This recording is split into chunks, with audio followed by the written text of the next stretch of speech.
Shalom, puji Tuhan, kita berjumpa lagi dalam channel hal yang perlu Anda tahu. Kita harus semakin banyak tahu tentang firman, tentang iman Kristen, sehingga ketika kita ada pada sekolah kehidupan dari Yesus Kristus, Sang Guru Agung kita terus ada dalam suatu proses pembelajaran, sehingga kita semakin banyak tahu, sehingga kita selalu di-upgrade level kita dari SD, SMP, sampai perguruan tinggi.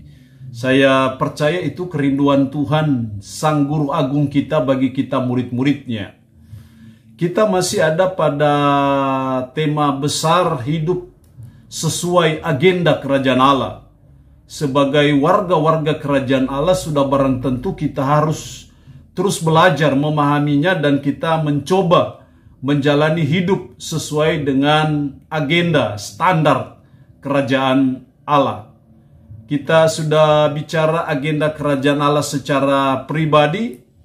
Kita juga sudah bicara agenda kerajaan Allah dalam keluarga. Dan sekarang kita ada pada agenda kerajaan Allah terhadap gereja. Kemarin juga kita sudah mempelajari agenda kerajaan Allah terhadap gereja secara umum. Dan hari ini kita akan belajar secara khusus mengenai agenda kerajaan Allah terhadap para pemimpin. Secara khusus adalah pemimpin-pemimpin gereja. Dan kalau kita bicara pemimpin-pemimpin gereja, maka itu adalah seorang pendeta, penginjil, penatua, syamas, guru jemaat. Itu adalah pemimpin-pemimpin gereja yang seringkali kita juga sebut sebagai pelayan firman.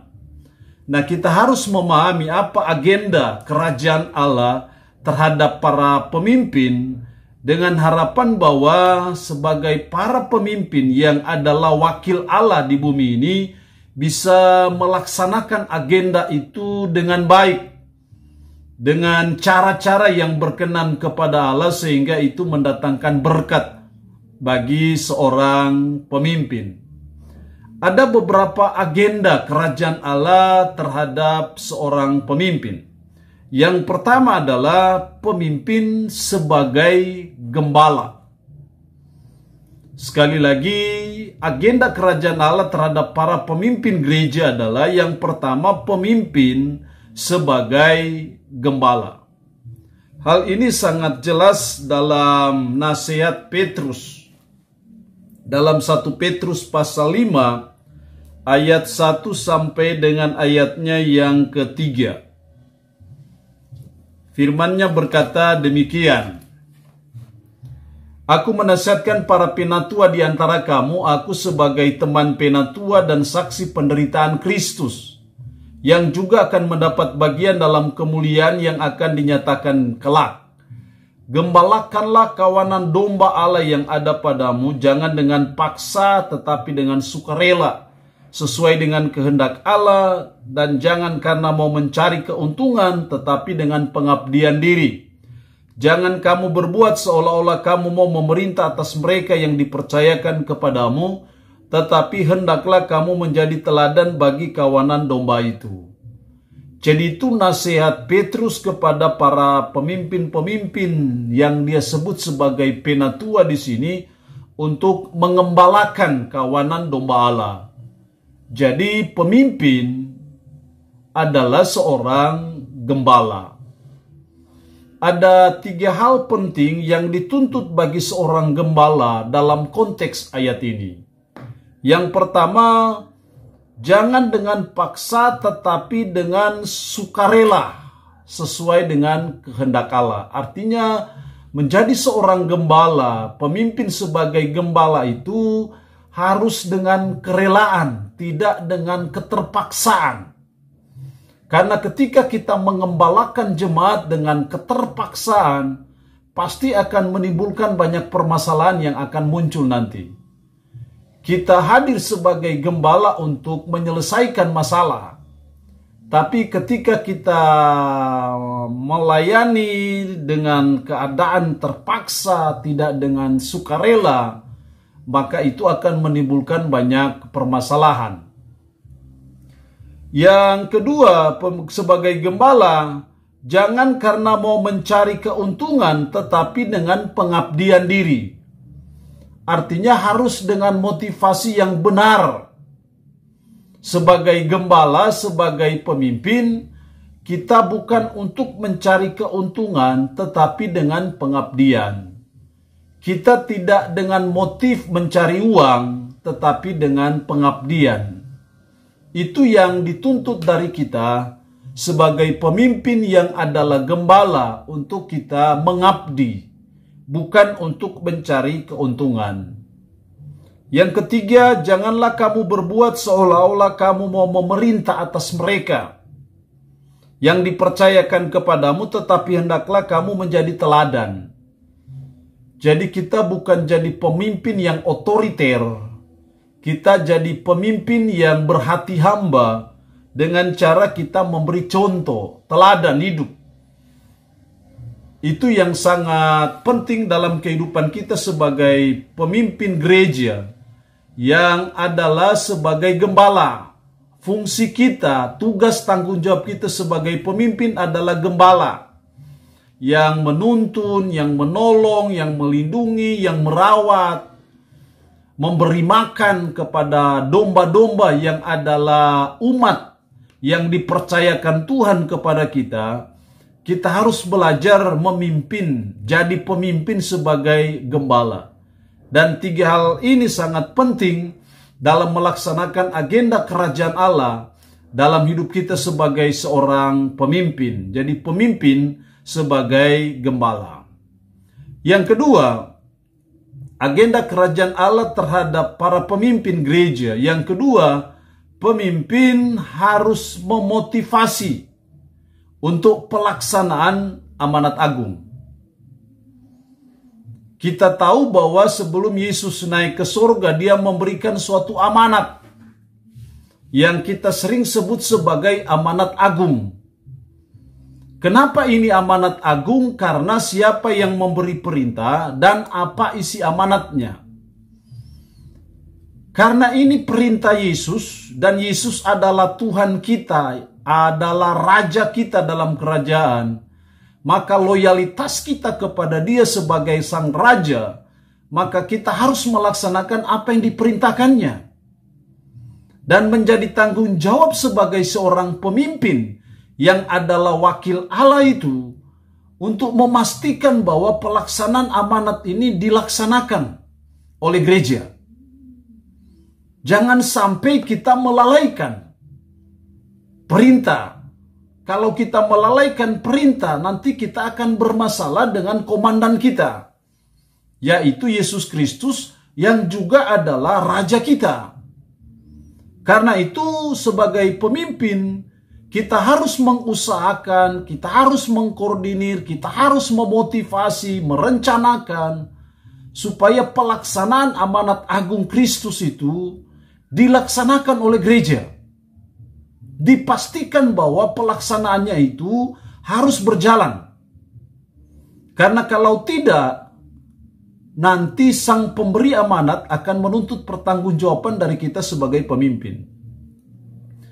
Apa amanat agung Kristus? Matius 28. Karena itu saudara-saudaraku, pergilah dan jadikanlah semua bangsa muridku, dan baptislah mereka dalam nama Bapa, Anak, dan Roh Kudus, dan ajarlah mereka melakukan segala sesuatu seperti yang telah kuajarkan kepadamu, dan ketahuilah aku akan menyertai kamu senantiasa sampai akhir zaman.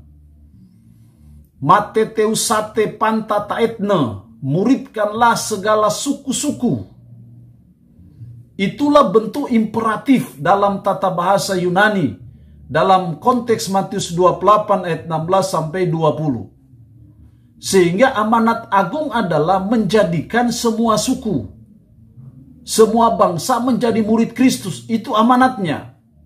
Itu bentuk imperatifnya, mateteusatenya itu. Muridkanlah.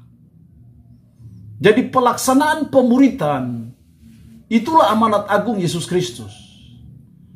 Nah, bagian dari pelaksanaan amanat agung itu supaya bisa terrealisir, tercapai, maka ada 3 kata kerja bentuk partisip dalam bahasa Yunani yang memiliki pengertian mendukung perintah utama. Perintah utamanya muridkanlah segala suku-suku. Supaya itu terjadi, maka 3 kata kerja bentuk partisip ini. Pergilah. Pergi untuk apa? Pergi untuk memberitakan Injil Kerajaan Allah. Pada waktu kita pergi memberitakan Injil Kerajaan Allah, ada yang percaya, yang menerima, ada yang tidak percaya atau menolak. Kalau yang percaya, baptislah. Artinya bahwa harus dimasukkan dalam gereja lokal. Supaya dia di situ dibina, berfungsi. Yang ketiga adalah ajarlah. Apa yang diajarkan? Ya firman, kebenaran. Sehingga dia menjadi murid Kristus yang baik. Jadi melaksanakan amanat agung Yesus Kristus itu bukan hanya sekedar memberitakan Injil. Bukan itu. Melaksanakan amanat agung Kristus itu adalah sampai dia pergi, baptislah, ajarlah. Sehingga dia menjadi murid Kristus yang baik. Pelaksanaan pemuritan ini harus diawasi oleh pemimpin gereja dan memastikan bahwa pelaksanaan pemuritan ini berjalan secara baik, berjalan secara efektif untuk supaya terjadi multiplication, pelipat gandaan rohani. Jadi agenda yang kedua dari pemimpin gereja, yang kedua itu pemimpin memotivasi untuk pelaksanaan amanat agung. Sama juga dalam 2 Timotius 2 ayat 2. Itu juga sebagai dasar untuk pelaksanaan percayakanlah kepada orang-orang yang dapat dipercaya. Nah, ini menjadi tanggung jawab sebagai seorang pemimpin untuk memastikan bahwa pelaksanaan amanat agung dalam suatu gereja lokal itu berjalan dengan baik, berjalan dengan efektif. Jadi pemberitaan Injil itu penting, pemberitaan Injil Kerajaan Allah. Pengajaran itu penting, bagian dari amanat agung Kristus. Supaya banyak orang menjadi murid Kristus yang baik. Salah satu pergumulan kita, perjuangan kita adalah pada konteks pengajaran. Saya berharap juga bahwa materi-materi yang saya sampaikan di channel Hal Yang Perlu Anda Tahu itu juga bisa menambah wawasan, pengetahuan kita bagian dari melaksanakan bagian dari amanat agung soal pengajaran. Karena tidak bisa dipungkiri salah satu kelemahan gereja manapun salah satunya adalah pengajaran. Jadi yang kedua agenda kerajaan Allah terhadap para pemimpin adalah pemimpin memotivasi untuk pelaksanaan amanat agung Yesus Kristus. Ini harus kita laksanakan karena ini amanat yang diperintahkan Yesus bagi saudara dan saya yang tidak bisa tidak, saudara dan saya sebagai pemimpin gereja harus melaksanakan itu.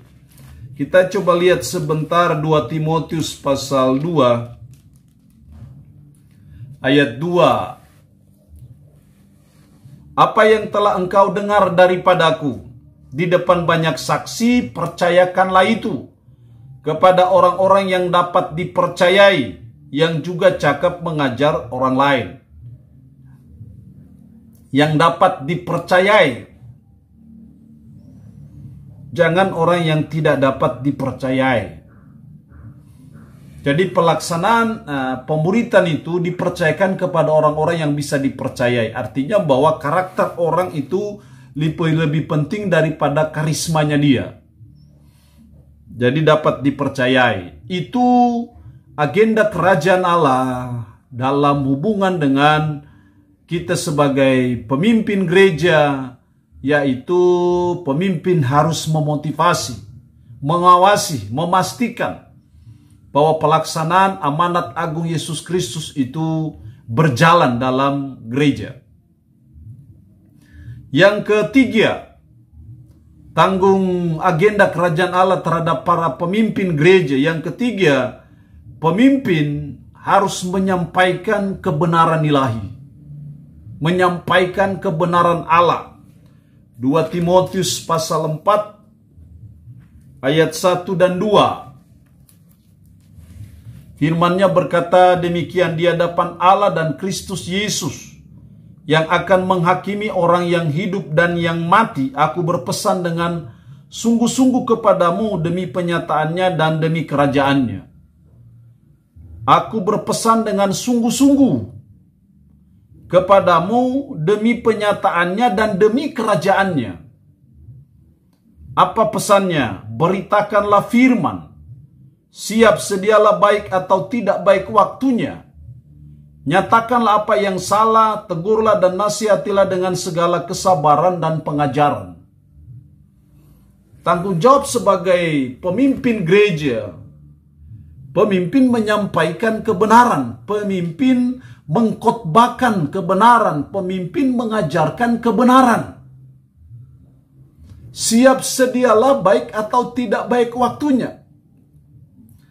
Kenapa kebenaran ini harus diberitakan? Kenapa firman ini harus diberitakan?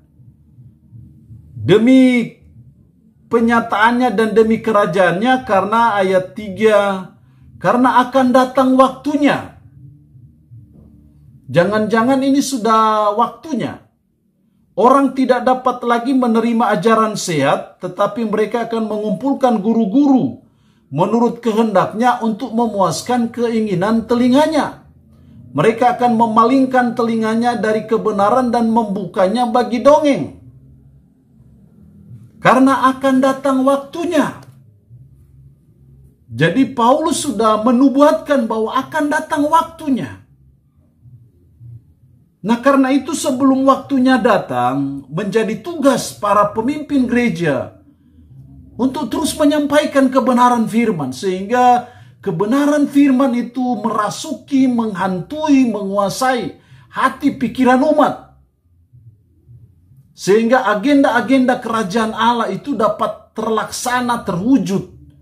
Oleh karena umat hidup sesuai dengan firman, mengetahui firman itu secara baik dan benar. Dari mana? Dari para pemimpin. Jadi pemimpin-pemimpin gereja memegang peranan yang sangat vital, sangat sentral bagi warga-warga kerajaan Allah, supaya agenda-agenda kerajaan Allah itu, baik secara pribadi maupun juga dalam gereja, itu dapat terwujud dan terlaksana oleh karena umat mengerti dan memahami kebenaran itu secara baik, secara benar, secara dalam, tapi juga secara komprehensif, secara menyeluruh. Bukan parsial-parsial. Sebagai umat juga kita harus belajar memiliki hati yang lapar dan haus akan kebenaran. Sebagai umat kita murid Kristus, kita harus ada pada sekolah kehidupan Yesus Kristus yang senantiasa rindu untuk belajar. Senantiasa rindu untuk memahami firman. Memahami kebenaran itu secara baik dan benar. Jadi perlu ada kerjasama, hubungan timbal balik antara pemimpin dan jemaat. Pemimpin bertanggung jawab menyampaikan kebenaran firman secara baik dan benar. Umat juga diharapkan memiliki kerinduan untuk terus mau belajar dan terus melaksanakan firman itu dalam kehidupan sehari-hari. Kalau itu yang terjadi, maka agenda kerajaan Allah dalam segala lini kehidupan itu bisa dapat terwujud dan bisa dapat dilaksanakan dalam kehidupan kita. Itu agenda kerajaan Allah yang ketiga. Yang keempat, agenda kerajaan Allah yang keempat ataupun yang terakhir adalah pemimpin mengawasi penerapan kebenaran. Jadi pemimpin tidak hanya menyampaikan kebenaran ilahi, kebenaran firman, tapi dia juga mengawasi sejauh mana implementasi pelaksanaan kebenaran ini. Pemimpin juga memastikan bahwa umat juga melaksanakan kebenaran. Sudah barang tentu pemimpin dulu yang terlebih dahulu menerapkan kebenaran, menghidupi kebenaran, melakukan kebenaran, memperjuangkan kebenaran dalam kehidupannya secara pribadi. Dan dia mengawasi pelaksanaan penerapan kebenaran itu. Hal ini bisa dilihat dari Filipi pasal 6 ayat 1 sampai 7.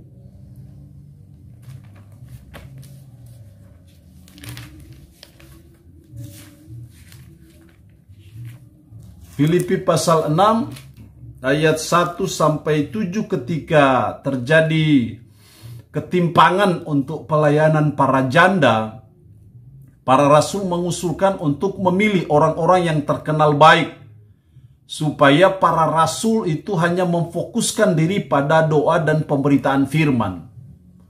Nanti orang-orang yang terkenal baik inilah yang akan membantu untuk pelaksanaan diakonia kepada para janda-janda pada waktu itu. Ini bagian dari pengawasan para pemimpin dalam menerapkan kebenaran, sehingga diakonia, kepedulian kepada para janda, duda ataupun siapapun itu jangan terlalaikan, karena itu bagian dari penerapan aplikasi praktis bagi tanggung jawab sosial gereja, umat terhadap orang lain. Ini dilaksanakan oleh pemimpin gereja pada waktu itu. Nah, karena itu sebagai agenda kerajaan Allah terhadap para pemimpin, kita belajar supaya pemimpin mengawasi penerapan kebenaran.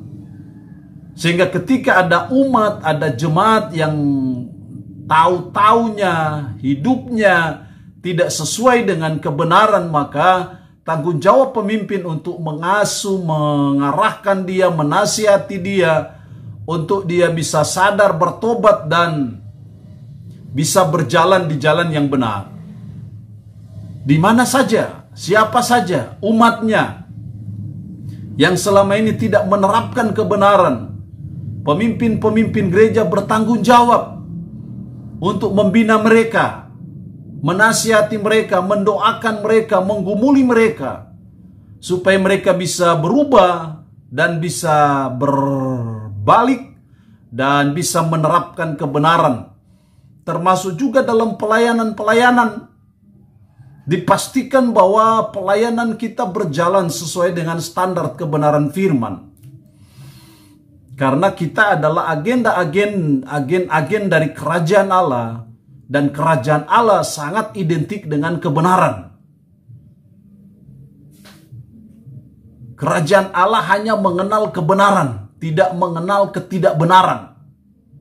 Kerajaan Allah hanya senantiasa memperjuangkan kebenaran, hidup sesuai dengan standar kebenaran. Itu yang Tuhan mau dalam kehidupan para pemimpin, untuk mengawasi penerapan kebenaran.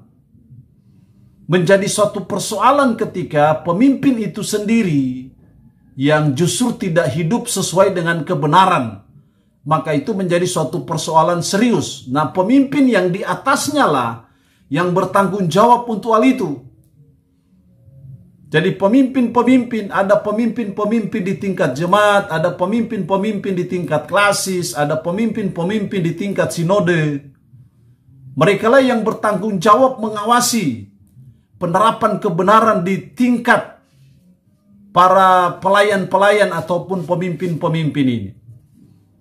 Sehingga hierarkinya jelas, pemimpin-pemimpin jemaat bertanggung jawab mengawasi penerapan kebenaran di tingkat jemaat. Tapi pemimpin-pemimpin di tingkat klasis mengawasi penerapan kebenaran dari para pemimpin-pemimpin di gereja-gereja lokal. Dan pemimpin di tingkat sinode mengawasi penerapan kebenaran dari pemimpin-pemimpin klasis. Sehingga ketika ada yang didapati tidak menerapkan kebenaran, harusnya dibina, disiasati, didisiplin. Ketika sudah diberikan waktu dan tidak ada perubahan, maka perlu ada suatu tindakan. Ini menjadi agenda kerajaan Allah terhadap pemimpin yang kita belajar terus-menerus sebagai pemimpin untuk terus melaksanakan agenda kerajaan Allah dalam kehidupan para pemimpin. Demikian materi kita hari ini tentang agenda kerajaan Allah terhadap para pemimpin, dengan harapan kita belajar untuk terus memahami dan terus melaksanakannya dalam kehidupan kita sehari-hari. Shalom, Tuhan Yesus memberkati kita semua.